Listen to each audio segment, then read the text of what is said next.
5월 28일 원내대책 회의 시작하도록 하겠습니다. 서훈 국정원장과 양정철 민주연구원장이 부적절하고도 위험천만한 행동이 계속해서 논란입니다. 총선을 1년도 채 앞두지 않은 아주 민감한 시점입니다. 도대체 왜 정보기관의 수장이 선거 실세와 만나야 했는지 국민들의 의구심은 걷잡을 수 없이 커져가고 있습니다. 그런데 한 언론 보도에 따르면 지난해 9월 서훈 국정원장이 일본을 방문했을 당시에도 양정철 원장을 복대한 사실이 있다고 합니다. 만약 일본에서의 복대도 사실이라면 둘의 만남이 결코 한두 번이 아닐 수 있다라는 강한 의심마저 듭니다. 온갖 민감한 정보와 비밀을 다루는 국정원장이 신문 공천의 특명을 받은 대통령 측근 실세를 만났습니다. 도대체 둘이 어떤 이야기를 주고받았을지 가히 짐작이 됩니다. 국정원의 국내 정치 관여를 제1의 적폐로 몰아붙이며 국정원 본연의 기능마저도 마비시키려고 했던 정권입니다. 그런 정권이 앉힌 국정원장이 여당 실세와 미래를 합니다. 아예 대놓고 국정원장이 직접 선거에 개입하겠다는 것입니까? 양정철 원장은 본인이 아니라며 적반하장식으로 언론을 비난하고 공격했습니다. 본인이 공인도 아니고 공익보도 대상도 아니라면서 왜 국회의장을 복대하는 정치 행보를 했는지 물어보고 싶습니다. 유리할 때는 여당 싱크탱크의 수장 자격을 내세우고 불리하면 민간인 흉내를 내는 아주 얄팍한 수법입니다. 지금 시중에는 국정원장과 양정철 원장이 도대체 무슨 대화를 나눴을까에 대한 여러 가지 궁금증이 증폭되고 있습니다. 첫째는 여당 내의 공천 추천자에 대한 정보 수집, 둘째는 야당 죽이기 위한 정보 수집, 셋째는 한마디로 선거를 앞두고 모든 대북 정보 대내 정보의 수집통인 국정원을 통해서 새로운 선거에 영향을 미칠 수 있는 신기품이라든지 여러 가지를 모의하려는 시도, 이런 여러 가지 시나리오가 있습니다. 어찌되었든 정보 실세의 장입니다. 결국 최대의 정보 관건 선거가 시작된 것 아닌가 하는 강한 의심을 지우기 어렵다는 말씀을 다시 한번 말씀드립니다. 저희 자유한국당은 과연 왜 만났는지, 무슨 대화가 오고 갔는지를 알아내기 위해서 가능한 모든 수단을 사용할 것임을 말씀드립니다. 민주노총이 국민을 위협하는 총이 되었습니다. 국회 당장 파괴, 경찰관 폭행도 모자라 이번에는 시설까지 파괴해가면서 기업의 주주총회장을 기습 점거해 버렸습니다. 한마디로 이 법 위의 노조, 법 없는 노조를 보여주었습니다. 울산지법에서 주주총회를 방해하지 말라는 업무방해 금지 가처분 신청을 일부 인용했지만 역시 법은 민주노총 앞에서 멈추어 섰습니다. 보란듯이 폭력을 행사했고 무법정지를 만들었습니다.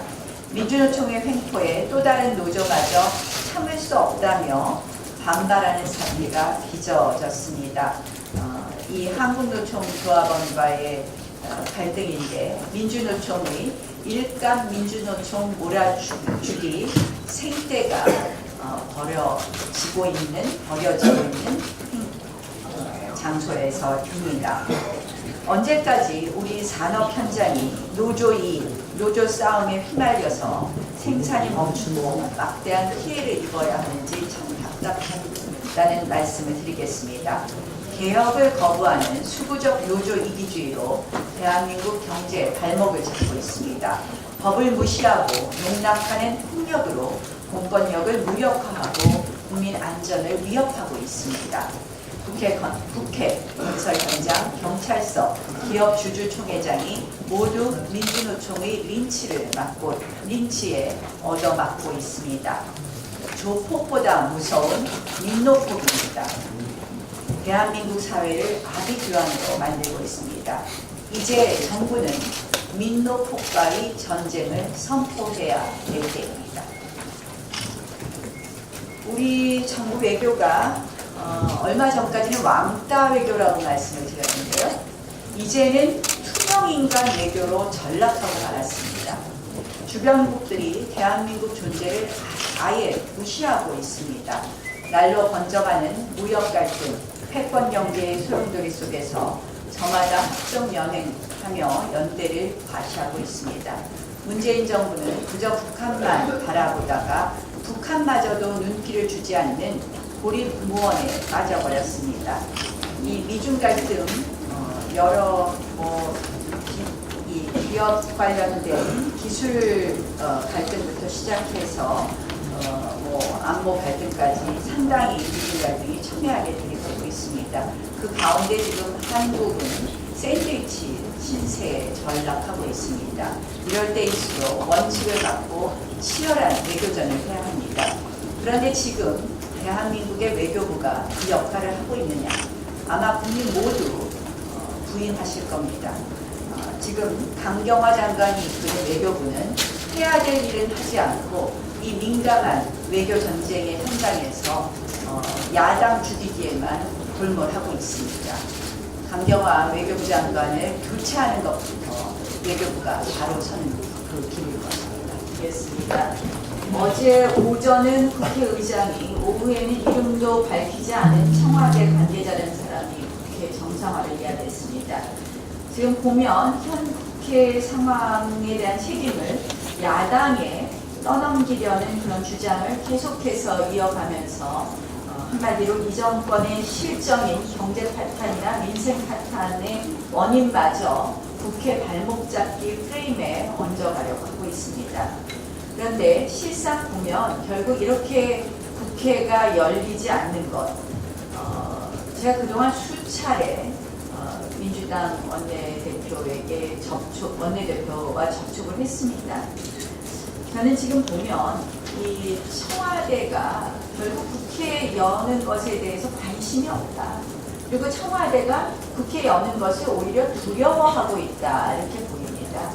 지금 국회 열어서 추경한다고 해서 경제가 나아질 것 같지도 않고, 국회 열어서 법 몇 개 통과시킨다고 해서 나아질 것 같지 않다는 것을 청와대가 너무 잘 알고 있기 때문에 차라리 국회 탓하고 야당 탓하는 것이 낫다, 이렇게 판단하는 것으로 보입니다. 굉장히 안타깝습니다. 이 국회 정상화를 방해하는 청와대가 있는 한 국회 정상화 굉장히 어려울 것 같습니다.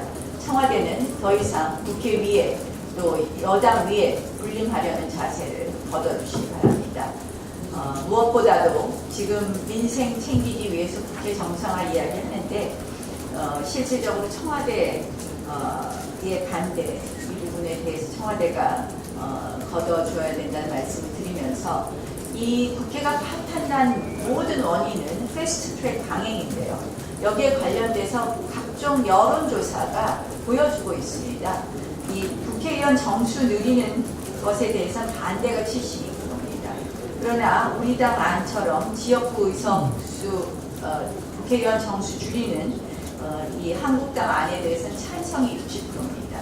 또 사법개혁에 관해서는 이 관련 당사자들이 여러 가지 반대 의사를 표시하고 있습니다. 이 국회 정상화를 위해서 패스트트랙을 철회하는 것, 그리고 민주당과 청와대 관계가 정상화하는 것, 이것이 그 시작이라는 말씀을 다시 한번 드립니다. 정점식 의원이 잘 짚으셨는데, 지금 이 정부 여당이 이 자신들의 기밀 유출은 덮고 지금 적반하장으로 돈 없는 정치 공세를 하고 있습니다. 돈은 외교하는 강장관 교체해 주실 것을 말씀드립니다.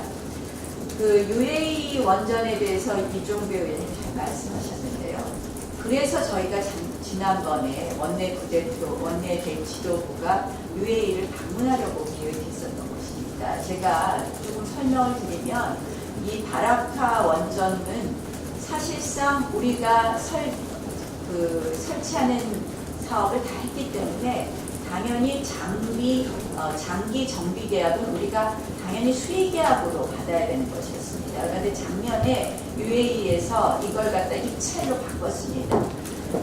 굉장히 우려되는 상황이라서 이 야당이 할 수 있는 외교가 뭡니까?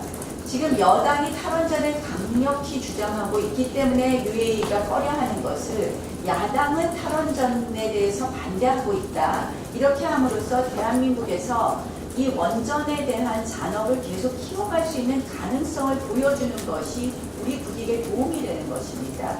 그렇게 해서 지난번에 원내 지도부가 UAE를 방문해서 이 부분에 대해서 바라크 원전을 방문하여 우리 국내의 탈원전의 원전 산업에 대한 의지를 보여주려고 저희가 가려고 했는데 그때 굉장히 안타까운 것이 국회의장실에서 한마디로 우리의 이 UAE 방문을 외유 방문쯤이나로 치부하는 그러한 또 언론 플레이를 한 것에 대해서 굉장히 안타깝게 생각합니다. 지금 국회 사무처 우리 패스트 트랙 과정에서 뿐만 아니라 지금 야당에 대해서 이렇게 돈 없게 정치 공세하고 야당에 대해서 틈만 나면 공격하는 국회의장과 국회 사무처에 대해서 다시 한번 경고합니다. 이런 식으로 국회 운영하는 데 계속된다면 우리는 국회의장이 하는 일체의 여러 가지에 대해서 협조할 수 없음을 다시 한번 말씀드립니다.